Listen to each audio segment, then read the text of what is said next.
আসসালামু আলাইকুম প্রিয় শিক্ষার্থী বন্ধুরা আজ আমরা আলোচনা করব নবম দশম শ্রেণীর পদার্থবিজ্ঞান বিষয়ের দ্বিতীয় অধ্যায় বিভিন্ন প্রকার গতি। এই টপিকটা অর্থাৎ গতি অধ্যায়ের একটা টপিক হচ্ছে বিভিন্ন প্রকার গতি। ইতোমধ্যেই কিন্তু এই অধ্যায়ের একটি পর্ব আমরা আপলোড করেছি, সেখানে অনেক বেশি সাড়া পেয়েছি এবং তোমরা চেয়েছো দ্বিতীয় পর্ব সহ, যদিও অনেকে আমার থেকে চেয়েছো প্রথম পর্ব সহ। তো বন্ধুরা, আজ আমরা দ্বিতীয় অধ্যায়ের দ্বিতীয় টপিক অর্থাৎ বিভিন্ন প্রকার গতি নিয়ে বিস্তারিত আলোচনা করব এবং সংক্ষিপ্তভাবে সহজভাবে বিস্তারিত বোঝানোর চেষ্টা করব। তাই অবশ্যই তোমরা ভিডিওটি না টেনে সম্পূর্ণ দেখবা। প্রিয় শিক্ষার্থী বন্ধুরা, দেখো আমরা আলোচনা করতেছি বিভিন্ন প্রকার গতি। তার মানে কি, গতির কয়েকটা প্রকার ভেদ আছে। তার মধ্যে সর্বপ্রথম প্রকার ভেদটাই হলো সরল রৈখিক গতি। কি বন্ধুরা? সরল রৈখিক গতি। আমি সবগুলো জাস্ট তোমাদেরকে বুঝিয়ে দিব, তোমরা একটু ভালোভাবে মনোযোগী হলে কিন্তু বুঝতে পারবা সরল রৈখিক গতি। তাহলে প্রথমত আগে এটুকু বোঝার চেষ্টা করো, সরল রৈখিক কথাটার অর্থ কি। দেখো, সরল মানে সোজা, রৈখিক মানেও কিন্তু মূলত সোজাই দাঁড়ায়। তার মানে কি, সরল রৈখিক দ্বারা মূলত বোঝানো হচ্ছে যে একটা সোজা রেখা বা সোজা একটা রাস্তা বা সোজা একটা পথ। তার মানে কোনো বস্তু যদি সবসময় একটি সরল পথে গতিশীল থাকে, তাকে আমরা কি বলবো? সরল রৈখিক গতি। তোমরা কিন্তু সুন্দর করে খাতা কলমে নোট করে নিতে পারো যে কোনো গতিশীল বস্তুকণার গতি যদি এমন হয় যে এটি সবসময় সরল পথে গতিশীল থাকে, তখন সেই গতিকে সরল রৈখিক গতি বলে। তাহলে সরল রৈখিক গতিটা কি সেটা কিন্তু তোমরা বুঝে গিয়েছো, অর্থাৎ সবসময় সোজা রাস্তায় বা সোজা পথে গতিশীল থাকবে এমন গতি। এরপর দেখো বন্ধুরা, তোমাদের বইয়ের দ্বিতীয় টপিক কিন্তু ছিল হচ্ছে ঘূর্ণন গতি। তোমাদের বইয়ের দ্বিতীয় টপিক ছিল হচ্ছে ঘূর্ণন গতি। ঘূর্ণন গতি। তাহলে দেখো বন্ধুরা, ঘূর্ণন গতি মূলত কি। এবার দেখো আমরা একটু আলোচনা করব ঘূর্ণন গতি। ঘূর্ণন গতিটা কি মনে রাখবো, যদি কোনো গতিশীল বস্তুকণার গতি এমন হয় যে এটি একটা নির্দিষ্ট বিন্দুকে কেন্দ্র করে সমদূরত্ব বজায় রেখে গতিশীল থাকে। ব্যাপারটা একটু ক্লিয়ার হোক। ধরে নাও আমরা এইটা একটা বিন্দু নিলাম, এই বিন্দুকে কেন্দ্র করে সমদূরত্ব বজায় রেখে বারবার সমদূরত্ব বজায় রাখবা। যদিও আমি এখানে হাতে খুব একটা সুন্দর করে অঙ্কন করতে পারলাম না। মূলত হচ্ছে বৃত্তাকার পথে ঘূর্ণায়মান কোনো বস্তুর গতি। উদাহরণ কি কি হতে পারে বন্ধুরা, আমরা এবার উদাহরণটা একটু খেয়াল করি। ঘূর্ণন গতির উদাহরণ হিসেবে আমরা দিতে পারি হচ্ছে ফ্যানের গতি, ঘড়ির কাঁটার গতি। দেখো, ঘড়ির কাঁটার গতিটা কি, ঘড়ির কাঁটাটা অর্থাৎ একটা নির্দিষ্ট বিন্দুকে কেন্দ্র করে কাঁটাটা কিন্তু বারবার কি সমদূরত্ব বজায় রেখে ঘোরে। কখনো কি দূরত্ব কম বেশি হয় না, তার মানে সমদূরত্ব বজায় রেখে ঘোরে। আবারও আমরা বলতে পারি ফ্যানের গতি অর্থাৎ বৈদ্যুতিক পাখার গতি, এটাও কিন্তু একটা ঘূর্ণন গতির মধ্যে পড়ে, কারণ এটা একটা বিন্দুকে কেন্দ্র করে সমদূরত্ব বজায় রেখে সবসময় ঘূর্ণায়মান অবস্থায় থাকে। তাহলে ঘূর্ণন গতি কাকে বলে তোমরা সংজ্ঞাটা এভাবে লিখে নাও, কোনো গতিশীল বস্তুকণার গতি যদি এমন হয় যে এটি একটি নির্দিষ্ট বিন্দুকে কেন্দ্র করে সমদূরত্ব বজায় রেখে বারবার অতিক্রম করে, বারবার ঘুরতে থাকে, তাহলে এমন গতিটাকে আমরা বলবো হচ্ছে কি ঘূর্ণন গতি।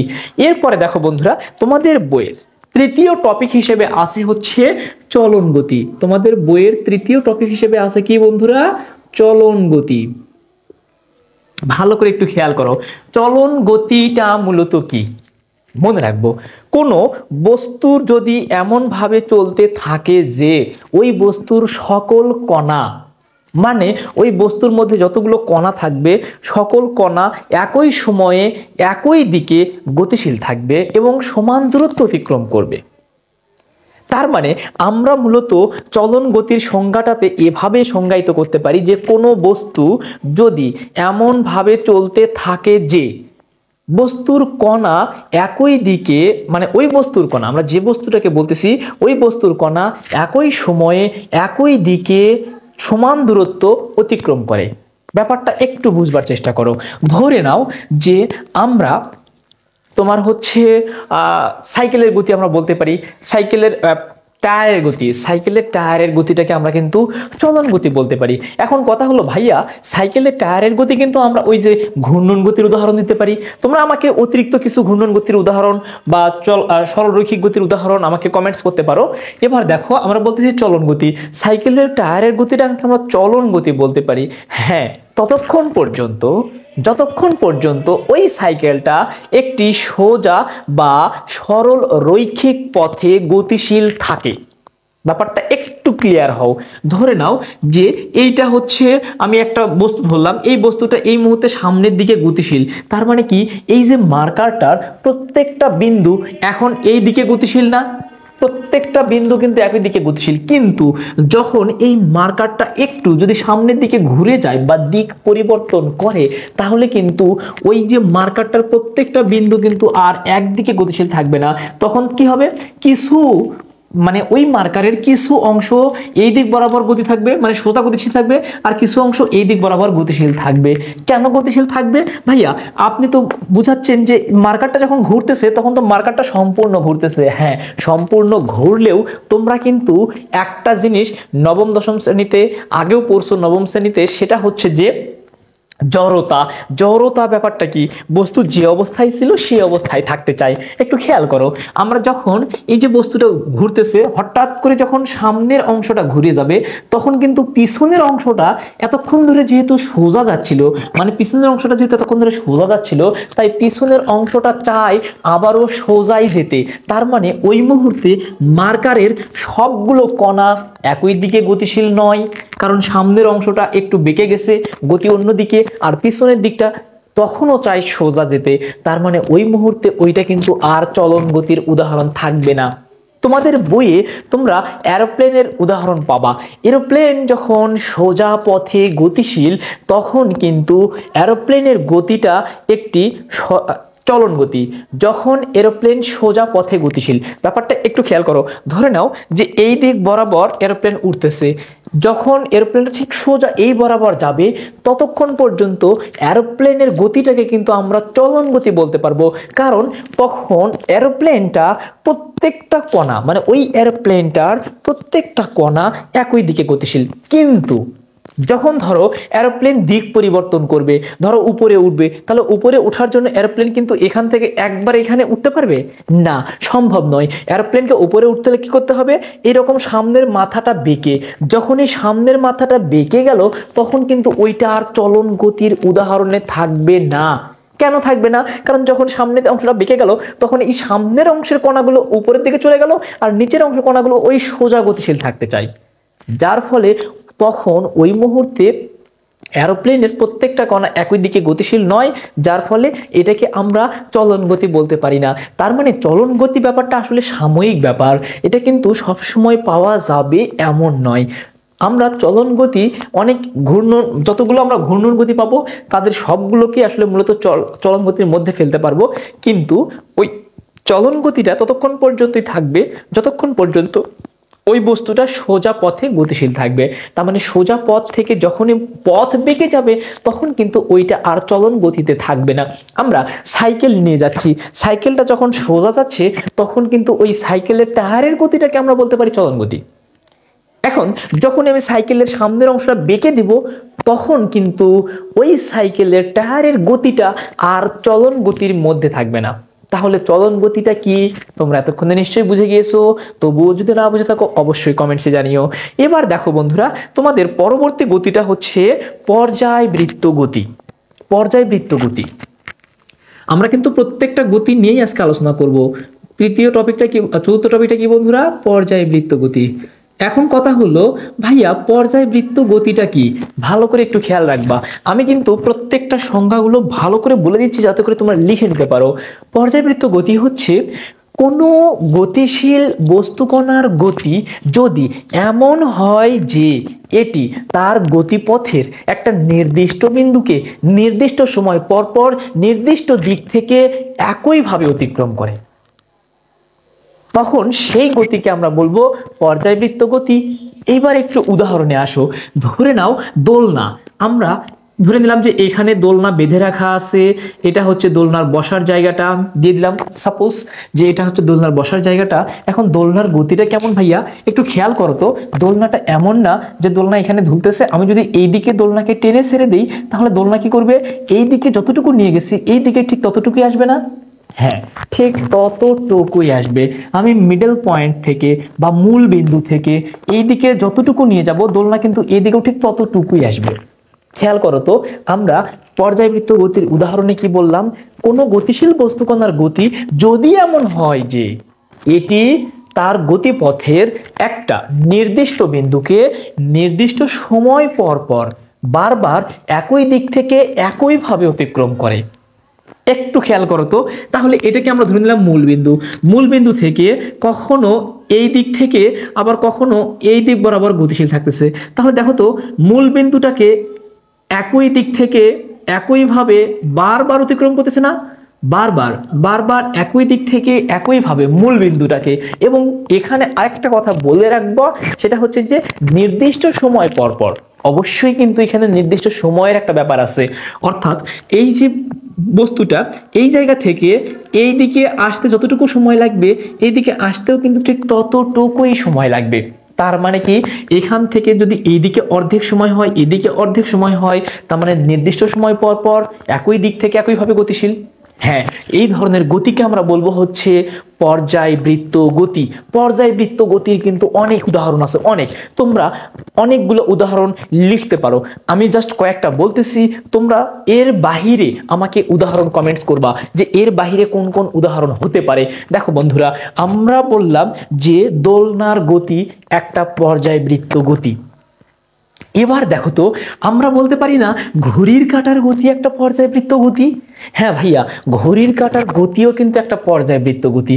কারণ কি, ঘড়ির কাঁটা ধরে নিলাম আমি 12টার বিন্দুটাকে নির্দিষ্ট বিন্দু ধরে নিলাম, 12টা, এই 12টার বিন্দুটাকে নির্দিষ্ট বিন্দু ধরে নিলাম। এখন দেখো তো, বারবার এই যে ঘড়ির কাঁটাটা 12টাকে অতিক্রম করবে না নির্দিষ্ট সময় পর পর? না, ধরে নাও আমরা সেকেন্ডের কাঁটাটা, তাহলে সেকেন্ডের কাঁটা প্রথমে একবার সম্পূর্ণ অতিক্রম করতে কয় সেকেন্ড লাগবে? 60 সেকেন্ড। এমনকি যে দ্বিতীয়বার অতিক্রম করতে 61 সেকেন্ড লাগবে না। তার মানে কি, নির্দিষ্ট সময় পর পর নির্দিষ্ট দিক থেকে, মানে একই দিক থেকে বারবার কিন্তু একই দিক থেকে একইভাবে বারবার একই দিক থেকে একইভাবে অতিক্রম করবে। তার মানে ঘড়ির কাঁটার গতি একটা কি পর্যায়বৃত্ত গতি। আরো উদাহরণে আসো, ফ্যানের পাখার গতি। অর্থাৎ আমরা এই যে বৈদ্যুতিক পাখা বা ফ্যানের যে গতিটা, এটাকেও কিন্তু আমরা বলতে পারি পর্যায়বৃত্ত গতি। এখন তোমরা বলতে পারো ভাইয়া আপনি এই একই উদাহরণ প্রায় প্রত্যেকটা গতিতে দিচ্ছেন। হ্যাঁ, এই উদাহরণগুলো প্রত্যেকটা গতির মধ্যেই পড়ে। এই জন্য তোমরা কি করবা, ওই গতির সংজ্ঞা মুখস্থ রাখবা, ওই গতির কোন কোন শর্ত ফিল আপ করলে ওই গতিটা হয় সেটা মনে রাখবা। তাহলে দেখো, আমরা বললাম যে ঘড়ির কাঁটার গতি একটা পর্যায়বৃত্ত গতি। আবার আমরা কিন্তু বলতে পারি ফ্যানের গতিও একটা পর্যায়বৃত্ত গতি। কি করে? ধরে নিলাম ফ্যানের 3টা পাখার মধ্যে এইটা একটা পাখা এই দিক বরাবর আছে। ভালো করে খেয়াল করো, এই দিক বরাবর একটা ফ্যানের পাখা আছে। আমরা কি করতেছি, ফ্যানের পাখাটা সম্পূর্ণ পাখাটা একবার ঘুরে, মানে ওই পাখাটা, অন্য দুইটা না, ওই পাখাটা ঘুরে আবারও কি ওই জায়গাতে আসবে না? আসবে কিনা? অবশ্যই আসবে। আবার খেয়াল করো, ওই পাখাটা আবার সম্পূর্ণটা ঘুরে আবারও ওই বিন্দুতে আসবে কিনা? তার মানে কি, ওই বিন্দুটাতে প্রথমত ফ্যানের পাখাটা যে বিন্দুতে ছিল ওই বিন্দুটাকে বারবার ঘুরে ওই একই সময় পর পর, কারণ ফ্যানের পাখা প্রথমবার ঘুরতে, ফ্যান চলমান অবস্থায়, অবশ্যই যখন সুইচ দিচ্ছি তখন না, চলমান অবস্থায় সম্পূর্ণটা একবার ঘুরতে যে সময় লাগবে, দ্বিতীয়বারও সম্পূর্ণটা ঘুরতে একই সময় লাগবে, তৃতীয়বারও সম্পূর্ণটা ঘুরতে একই সময় লাগবে। তার মানে কি, যে নির্দিষ্ট সময় পর পর একটা বিন্দুকে, ওই যে নির্দিষ্ট বিন্দু, ওই বিন্দুটাকে একই দিক থেকে একইভাবে অতিক্রম করতেছে। তাহলে এটা একটা কি পর্যায়বৃত্ত গতি। আবারও খেয়াল করো, আমরা আরো উদাহরণ দিতে পারি, সুরশলাকা। সুরশলাকা কি ভাইয়া? আমরা যখন ফিজিক্স নিয়ে অনার্স মাস্টার্স করতে যাবা, তোমরা যখন কেউ ফিজিক্স নিয়ে অনার্স মাস্টার করতে যাবা তখন দেখবা, বা ইন্টারমিডিয়েটে ফিজিক্সে তোমাদের এরকম একটা যন্ত্র পেয়ে যাবা, এই যন্ত্রটাকে বলা হয় সুরশলাকা। এই যন্ত্রটাকে বলা হয় সুরশলাকা। এখান থেকে শব্দ উৎপন্ন করা হয়। তোমরা আসলে অনেকেই জেনে থাকবে যে কম্পনের ফলে শব্দ উৎপন্ন হয়। আচ্ছা, আমরা সেটা মূলত যাচ্ছি না আজকে। তো দেখো, এই যে সুরশলাকা, যখন আমরা কোনো কিছু দিয়ে হাতুড়ি দিয়ে বা কোনো কিছু দিয়ে আঘাত করবো সুরশলাকার একটা কাঁটাতে, যে কোনো একটাকে, এই পাশেও হতে পারে এই পাশেও হতে পারে, তখন কি করবে জানো, সুরশলাকার কাঁটাটা একবার এদিকে সরে আসবে, একবার এদিকে সরে আসবে, আবার একবার এদিকে, আবার একবার এদিকে। তাহলে এটা যদি মূলবিন্দু হয়, ভালো করে খেয়াল করো, এটা যদি মূলবিন্দু হয়, মূলবিন্দু থেকে একবার এদিকে থাকতেছে, একবার এদিকে থাকতেছে, তার মানে কি মূলবিন্দু থেকে ওই মূলবিন্দুটাকে বারবার একই দিক থেকে একইভাবে অতিক্রম করতেছে না, অতিক্রম করবে। মানে ব্যাপারটা এরকম, কাঁটাটা একবার এদিকে আসবে, কাঁটাটা করে দিকে আসবে, অর্থাৎ ব্যাপারটা হলো এরকম, কাঁটাটা এরকম এরকম সব সময় কম্পন অবস্থায় থাকবে। তাহলে এই ধরনের গতিটাকে আমরা বলবো কি, পর্যাবৃত্ত গতি। তোমরা আরো কিছু উদাহরণ আমাকে দেওয়ার চেষ্টা করবে, আরো কিছু, এবং সেটা তোমার পারিপার্শ্বিক অবস্থা দেখে, অর্থাৎ তুমি তোমার আশেপাশে অনেক কিছুর গতিকে মূলত পর্যাবৃত্ত গতি বলতে পারবা। আমাকে কমেন্টসে জানিয়ে দিও। এরপরে দেখো বন্ধুরা, তোমাদের আরেকটা গতি আমরা পড়বো, সেটা হচ্ছে সরল সন্ধিত গতি। সরল সন্ধিত গতি, সরল সন্ধিত গতি।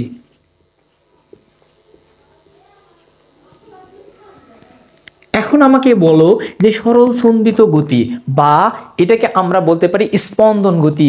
সরল সন্ধিত গতি, বা এটাকে আমরা বলবো কি, স্পন্দন গতি। তার মানে স্পন্দন গতিও হতে পারে বা সরল স্পন্দন গতিও হতে পারে।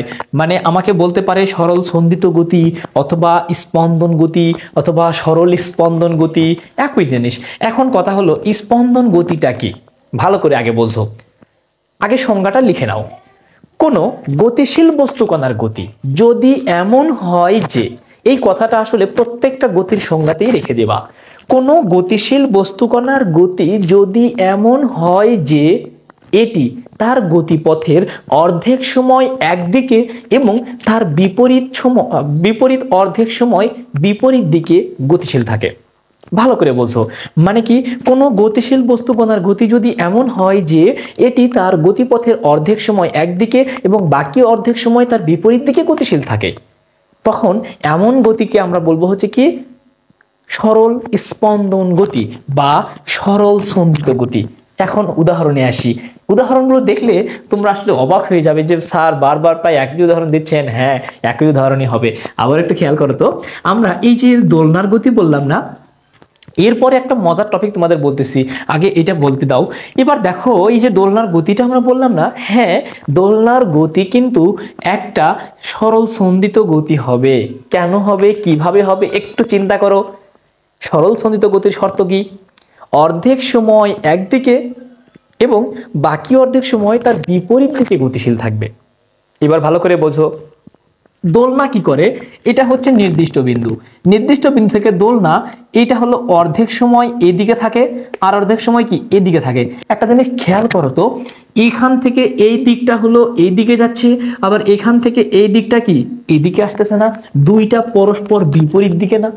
হ্যাঁ, একটা জিনিস খেয়াল করো, যদি দোলনাটা এখান থেকে এখানে গিয়ে আবার এখানে আসতে ধরে নিলাম 2 সেকেন্ড লাগে, তার মানে কি দোলনা মাঝখান থেকে শুধু এখান থেকে এটুকু আসতে লাগে 1 সেকেন্ড এবং এখান থেকে এটুকু আসতে লাগে 1 সেকেন্ড।